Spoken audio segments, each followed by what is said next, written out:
İkaz ışıkları size yardımcı olacaktır. Şimdi arkanızda da olabilecek en yakın çıkışa ait ikaz ışığını tespit ediniz. Acil tahliye durumunda çıkış işaretlerini ve koridordaki yol gösteren ışıkları takip ederek uçağı terk ediniz. Uçağı terk ederken hızlı tahliyeyi sağlamak için el bagajınızı, yüksek topuklu ayakkabınızı ve üzerinizdeki bütün sivri cisimleri bırakınız. Can yeleğinizi koltuğunuzun gösterilen yerinde bulabilirsiniz. Gerekli durumlarda yeleği başınızdan geçiriniz, bantları öndeki bağlantı yerlerine takınız ve ayarlayınız.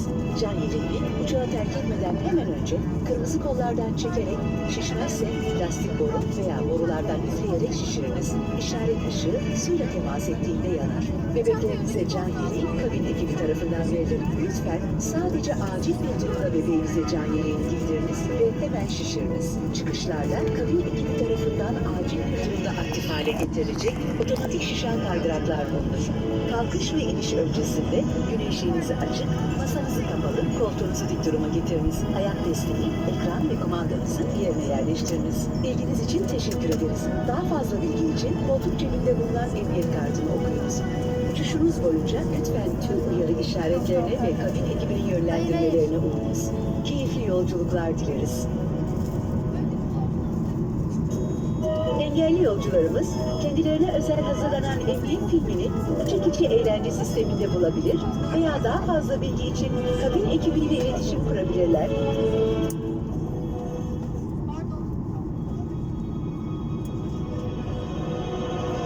Ladies and gentlemen, welcome on board this Turkish Airlines flight. We would like to draw your attention to the safety information you need to follow during this flight.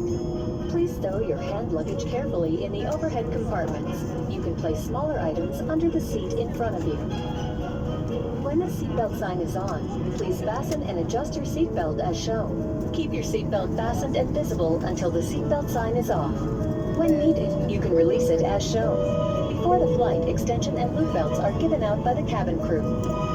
Please switch your mobile phones and all other electronic devices to flight mode. Mobile phones and other electronic devices without a flight mode must be switched off.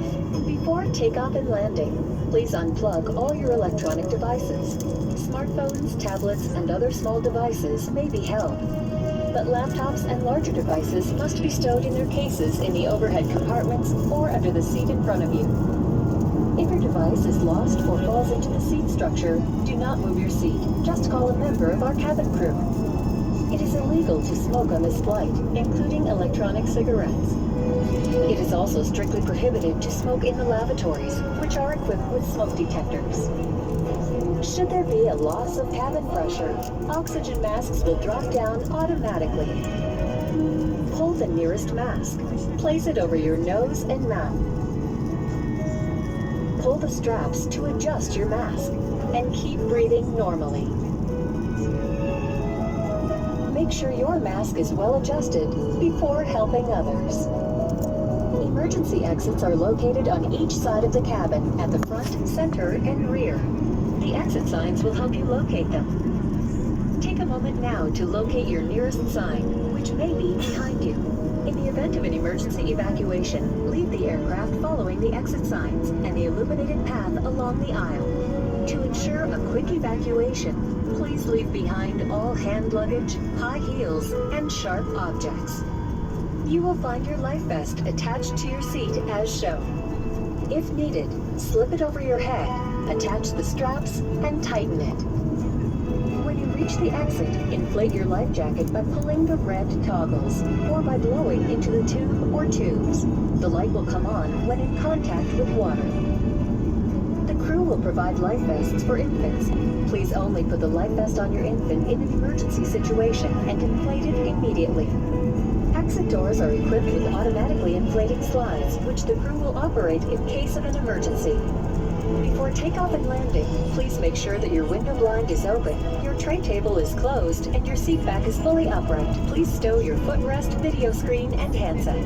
Thank you for your attention. For more details, please read the safety card in your seat pocket. Make sure you follow all signs and cabin crew instructions at all times. Enjoy your flight. Disabled passengers may refer to the specially designed safety video within the in-flight entertainment system. or simply get in touch with the flight attendants for more details.